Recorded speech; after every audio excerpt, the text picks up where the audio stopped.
একজনকে দিয়েছিলাম, সে ফার্স্ট বলে আউট হয়ে গেছে। সো টেলে যারাই ব্যাটিং করছে, তাইজুল ভাই, তাসকিন, শরীফুল, এই তিনজন ব্যাটসম্যানই অনেকগুলো বল খেলেছে। এটা আরও বেটার হয়েছে, আমাদের চ্যালেঞ্জটাও আরও বেটার। চেষ্টা করতে হবে যে তাদের কীভাবে রান ছাড়া বোলিং করে একটা দুটোয় মাঝখানে উইকেট বের করা যায়। দেখেন, আমার রোলটা একটু ডিফারেন্ট। আমি যখন টেস্ট ক্রিকেটে খেলি, সামটাইমস ব্যাটিং করা লাগে মুশফিকুর রহিমের সাথে, মুশফিক ভাইয়ের সাথে, মিরাজের সাথে। যখন ব্যাটসম্যান থাকে, মাইন্ড সেট আপটা টোটালি আলাদা থাকে, কারণ আপনি জানেন সিঙ্গেল হয়ে গেলে সিঙ্গেল হয়ে যাবে। বাট আমাদের টেলগুলো তো খুব একটা স্ট্রং না, যাদেরকে আমি প্রতি ওভারে 4-5 বল খেলার সুযোগ করে দেবো। অবভিয়াসলি আমাদের টেল যদি আরও ভালো ব্যাটিং করে ভবিষ্যতে, তাহলে এই অপরচুনিটিগুলো থাকবে যে আমি ফার্স্ট বলে 1 নিয়ে নিলেও তারা খেলতে পারবে। ডিফিকাল্ট, বাট সবচেয়ে বড় জিনিস যে এই পার্টিকুলার ইনিংসটাতে সেঞ্চুরির থেকে বড় জিনিস যে আমাদের টেলে যারাই ব্যাটিং করছে, তাইজুল ভাই, তাসকিন, শরীফুল, এই তিনজন ব্যাটসম্যানই অনেকগুলো বল খেলেছে, যেটা একটা বিগ টোটাল। দেখেন, স্বাভাবিক তারা তো রান করবে না, রান তো আমাকেই করতে হবে, যে ব্যাটসম্যান হিসেবে রান করার দায়িত্বটাও আমার। বাট ওরা যখন উইকেটে থাকে, লাইফটা ইজি হয়ে যায় আমার জন্য অনেকটাই। দেখেন, রানের প্রেশার সবারই থাকে। আপনি যখন ফিল্ড ওয়াইড করবেন, আপনার মোর অফ দ্য ডিসমিসাল চলে যাবে। But at the same time scoring অপরচুনিটিগুলো যদি দেখেন, আমার কিন্তু পেস বলে 6 মেরে রান করতে হয়েছে। সো আমার কাছে মনে হয় না খুব একটা ইজি ছিল, আউটফিল্ড অনেক স্লো। আর লাকিনেসের কথা তো ক্রিকেটে তো সবসময় আপনার যে আপনি 100-এ 100 থাকবেন জিনিসটা তেমন না, বাট যার পার্টিকুলার ডে থাকবে সে একটু লাক ফেভার পেলে এটা আরও কাজে লাগায় মানুষ। দুটো জিনিস হতে পারে। আমার কাছে মনে হয় যে শ্রীলঙ্কার সাথে যে ইনিংসটা ছিল ওটা টোটালি ডিফারেন্ট, কারণ মুশফিক ভাইয়ের সাথে পার্টনারশিপ ছিল। অ্যাজ এ ব্যাটসম্যান যখন আপনি পার্টনার একটা ব্যাটসম্যান থাকবে, তো মাইন্ড সেট আপটা ক্লিয়ার থাকে। রাহুল পেন্ডিতেও সেম ছিল, যে মিরাজ একটা ব্যাটসম্যান, অনেকক্ষণ ইনিংস অলমোস্ট আমার 80 রানের মতন ছিল, তো 20 রান আমাকে কষ্ট করতে হয়েছে। মানে আজকেরটা টোটালি ডিফারেন্ট। আমি মনে হয় যখন 2 বা 3 রানে, তখনই তাইজুল ভাই স্ট্রাইকে আসে। সেঞ্চুরি এটা মানুষ বলে করে করতে পারে না, আর আমি এটা নিয়ে খুব একটা চিন্তিতও না যে সেঞ্চুরি করা লাগবে। আমার টার্গেট ছিল যে রানটা কীভাবে বোর্ডে আসে, কারণ যে সময়টা তাইজুল ভাই আসছে, আমাদের বোর্ডে রান মাত্র 110 কি সামথিং এরকম, হ্যাঁ 16। তো আমার টার্গেট ছিল যে কীভাবে টিমটা একটা 200 রান পর্যন্ত নিয়ে যাওয়া যায়। অবভিয়াসলি টার্গেটটা আমাকেই ফিল আপ করতে হবে, আমার টেল তো রান করবে না, রান আমাকেই করতে হবে। তো আমি একটা ইনফরমেশন পাঠিয়েছিলাম যে আমরা কি অ্যাটাকিংয়ে যাবো কি না, জাস্ট। তো উপর থেকে বলেছে রানের জন্য, খেলার জন্য। তো আমি চেষ্টা করেছি রান করার। না না না, আমি বললাম তো আমার রোলটাই ডিফারেন্ট। দেখবেন কোনো দিন টপ অর্ডাররা উপর থেকে রান করতেছে, আমি ব্যাটিং করতেছি, 60-70 ওভারের সময় নামলাম, উইকেটে বল ঘোরা শুরু হলো। তো আমার ক্রিকেটটাই এমন যে আমাকে পার্টিকুলার যে সময়টা আসবে সেই সময়টা এনজয় করে খেলার, এটাও একটা চ্যালেঞ্জ, বাট এখানেও এনজয় করার অনেক কিছু ছিল।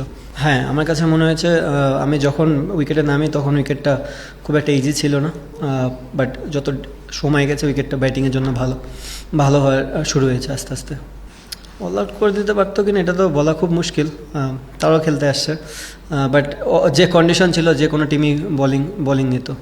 দেখেন, আমরা সর্বোচ্চ চেষ্টা করব। বলারদের দায়িত্বটা অনেক বেশি। একটা প্লাস পয়েন্ট হচ্ছে যে আউটফিল্ডটা খুবই স্লো, বল অনেক জোরে মারা লাগে বাউন্ডারি হওয়ার জন্য, এটা একটা পজিটিভ সাইন। বাট বলারদের দায়িত্ব নিতে হবে, কারণ সকালে যে উইকেট ছিল শেষ হাফে যায় উইকেটটা আরও বেটার হয়ে গেছে, তো বলারদের অ্যাকুরেসি আরও ভালো হওয়া উচিত। বাউন্সার নিয়ে আমি মনে করি এটা একটা স্কোরিং অপরচুনিটি আমার জন্য, বাট আনফর্চুনেটলি যে লাস্ট 2 ইনিংসটাই আমি বাউন্সারে আউট হয়ে গেছি, এবং আজকেও আমার কাছে মনে হয় তারা ওই ব্যাক অফ দ্য মাইন্ডে ওই জিনিসটা ছিল, যেহেতু পরপর 2টা ইনিংসে আমি বাউন্সারে আউট হয়েছি, তো বাউন্সার তাদের কাছে মনে হচ্ছে একটা বেস্ট অপশন। বাট আমি অনেক এনজয় করেছি বাউন্সার। না, আমার কাছে মনে হয় ওভারঅল দিন শেষে খুবই ভালো, কারণ দেখেন টসটা অনেক বড় একটা ফ্যাক্ট ছিল আজকের দিনের জন্য। উইকেটটা খুব একটা ইজি ছিল না। তারাও যে উইকেট নিয়েছে, তারা কিন্তু উইকেট ভালো বল করেই নিয়েছে, আমাদের ব্যাটসম্যানরা কেউই গিভ করে দেয়নি। সো জিনিসটা হচ্ছে যে উইকেট আরও বেটার হয়েছে, আমাদের চ্যালেঞ্জটাও আরও বেটার। চেষ্টা করতে হবে যে তাদের কীভাবে রান ছাড়া বোলিং করে একটা দুটোয় মাঝখানে উইকেট বের করা যায়, কারণ খুব একটা হেল্প এখন নাই এই উইকেটে। বাট আপনি যদি স্টিল ভালো জায়গায় বল করে যান অনেক লম্বা সময়ের জন্য, হয়তোবা তারা ভুল করবে, এবং ভুল করলে ওইটা আমাদের কাজে আসবে। দেখেন, এটা বলে তো বোঝানো যাবে না। হ্যাঁ, ওই সময়টা খেলতেছিলাম, আমার কাছে মনে হচ্ছিলো যে আমার 4টা করে বল খেলতে হবে, 1-2টা বল আমার ট্যালেন্টারকে দিতে হবে। জাস্ট মাথায় ওই জিনিসটাই ছিল যে যত বল আমি খেলবো। আর এগেন আমি বুঝতেছিলাম যে সামনের বলটা আমার জন্য রান করাটা কষ্টকর, তো আমিও চাচ্ছিলাম তারা ব্যাক অফ দ্য লাইনটা বল করুক, যেটা আমি স্কোরিং অপরচুনিটি করতে পারি, এবং ওরা করেছে। আপনি যদি দেখেন পেস বোলিংয়ের মোস্ট অফ দ্য রানই আমার ব্যাক অফ লেন্থের বলে এসেছে, তো তারাও সাকসেস, আমিও সাকসেস। না না দেখেন, আমি যখন নেমেছি তখন উইকেটটা একটু ডিফিকাল্টি ছিল, তো আমি জানি না যে খেলাটা এতখানি দূরে যাবে। বাট ইনিশিয়ালি যখন যাই তখন আমার কাছে মনে হচ্ছিল যে আমাদের টেল এন্ডের অবস্থা খুব একটা ভালো না, কারণ আমারও অলমোস্ট 1 থেকে 2 রান। তো চিন্তা ছিল যদি আমরা মারতে যাই, যদি আরও 30টা রান করে অল আউটও হয়ে যাই, অ্যাটলিস্ট ডিফিকাল্ট কন্ডিশনে আমাদের বলাররা বোলিং করতে পারবে। এই মাইন্ড সেট আপ নিয়ে আমি ইনফরমেশনটা পাঠিয়েছিলাম। But at the same time তাদেরও ফিডব্যাক ছিল যে ঠিক আছে, অ্যাটাকিং ক্রিকেট খেলো। আর অ্যাটাকিং ক্রিকেট খেলার পরে আমার কাছে মনে হয়েছে যে না, আমি ওয়েল সেট হয়ে গেছি উইকেটে। আর ব্যাক অফ দ্য মাইন্ড এটাও ছিল যে যদি বৃষ্টি চলে আসে কোনো কারণে, যদি 10টা ওভারও খেলতে পারি, এটা হয়তো বা হেল্প করবে ডে 5-এ যায়। তো ওই ক্যালকুলেশনটা পরে আস্তে আস্তে চেঞ্জ হয়ে গেছে। ভরসা দিতে পারি না, দেখেন আমি বললাম আমার রোলটা ডিফারেন্ট। আমি আজকের খেলাটাই অন্যরকম ছিল, আবার অন্য দিন দেখা যায় যায় নতুন বলে আমাকে ফেস করতে হতে পারে। তো আমি সব কিছুর জন্য প্রিপেয়ার্ড থাকি, এবং বিশেষ করে এই ফরম্যাটটাতে চেষ্টা করি কীভাবে টিমরে হেল্প করা যায়। আমার মনে হয় যে লাস্ট কিছুদিন যাবত যাই খেলতেছি না কেন, সেটা টিমের হেল্প হচ্ছে। আমি অনেক টেনশনে ছিলাম, বিশেষ করে যখন শরীফুলে পায়ে লাগছে আর কি। আমি ওটা বারবার বলতেছিলাম যে সামনে খেলার জন্য, কারণ ও তো অনেক টল, সো ব্যাক অফ লেন্থে গেলেই বলটা পায়ে লাগার চান্স বেশি। বাট ও খুবই ভালো সাপোর্ট দিয়েছে। দেখেন, চেষ্টা তো আমরা ফুল করবো যে রানটাই আমরা দিয়েছি সেখান থেকে যেন লিড পাই। বাট ক্রিকেট আপনিও জানেন যে সিলেট উইকেটটা অনেকটা ব্যাটিং ফ্রেন্ডলি হয়ে যায়। কন্ডিশনটা যদি এমন না হতো, হয়তো বা প্রথম দিন থেকে ব্যাটিং ফ্রেন্ডলি হতো। বাট এখন দেখা যাক, সকালবেলা যদি আবার ওয়েদারটা একটু মেঘলা থাকে, আমরা যদি আবার বোলিং করি, সো ওই 10টা ওভার ভেরি ইম্পর্টেন্ট। ওখান থেকে যদি 1-2টা উইকেট নিতে পারি, তারাও ব্যাকফুটে পড়বে।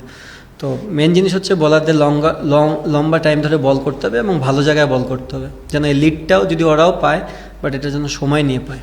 হ্যাঁ, ওই যে আমি বললাম যে আমার ট্যালেন্টগুলো তো এত ভালো না যে আমি কনফিডেন্স সহকারে দিতে পারবো 6 বলের জন্য। সো একজনকে দিয়েছিলাম, সে ফার্স্ট বলে আউট হয়ে গেছে। সো ওর পরে আমি আরও নিজে সতর্ক হয়ে গেছি যে খেলা আমারই লাগবে, যত কম দেওয়া যায় কি 1-2 বল।